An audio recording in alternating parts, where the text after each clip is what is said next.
Село Кошки Новотимбаево. Здесь 175 лет назад родился чувашский просветитель Иван Яковлев. Тогда это Буинский уезд Симбирской губернии, сегодня Тетюшский район. На въезде в село встречает сам Иван Яковлев. Бюст установлен между школой его имени и музеем. Здесь начинается история крестьянского мальчишки, который стал для своего народа великим сыном. Первую свою школу, это Симбирская чувашская школа была, он открыл, будучи 20-летним возрасте. Если еще к тому же вспомнить, что он круглый сирота, он из глухой совершенно деревни, тогда у нас вообще грамоты здесь не было. Для своего народа выбрал путь. Он должен был решить, а как же чуваши должны дальше жить для того, чтобы расцветать, процветать, начинать жить лучше. Осиротевший Иван воспитывается в приемных семьях. Они отдавали его учиться. Учеба давалась мальчику легко. Он всегда стремился к науке. Окончил Симбирскую гимназию с золотой медалью. Поступил в Казанский университет. Первая Симбирская чувашская школа переросла в учительскую гимназию, где Иван Яковлев готовил преподавателей. Когда ему было 23 года, он начал открывать чувашские школы по всему Поволжью. Одна из первых в родном селе Кошки Новотимбаево. Иван Яковлевич Яковлев внес огромный вклад в образование и просвещение чувашского народа.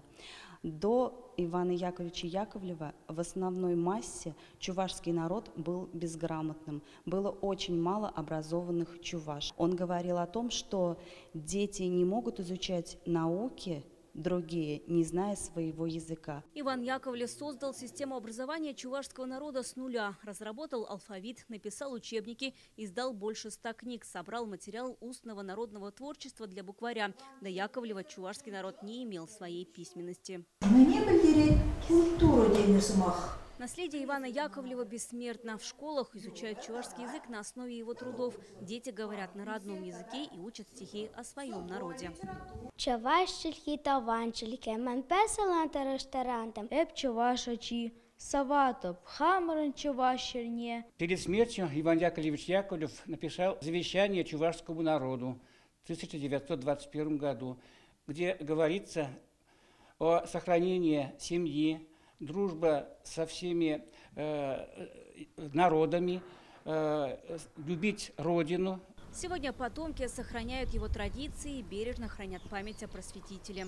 Это самый центр села Кошки Новотимбаево. На месте дома, где родился Иван Яковлев, сегодня построили часовню в память о нем. А рядом появился мемориальный комплекс выдающимся людям села. Свое место занимает и Иван Яковлевич. Сделать памятную медаль в честь великого просветителя Ивана Яковлевича Яковлева. И эту медаль потом вручать школьникам, которые хорошо обучают чувашский язык, или отличники школ, там, призеры олимпиад. 25 апреля, день рождения Ивана Яковлева, для чувашского народа стал днем родного языка.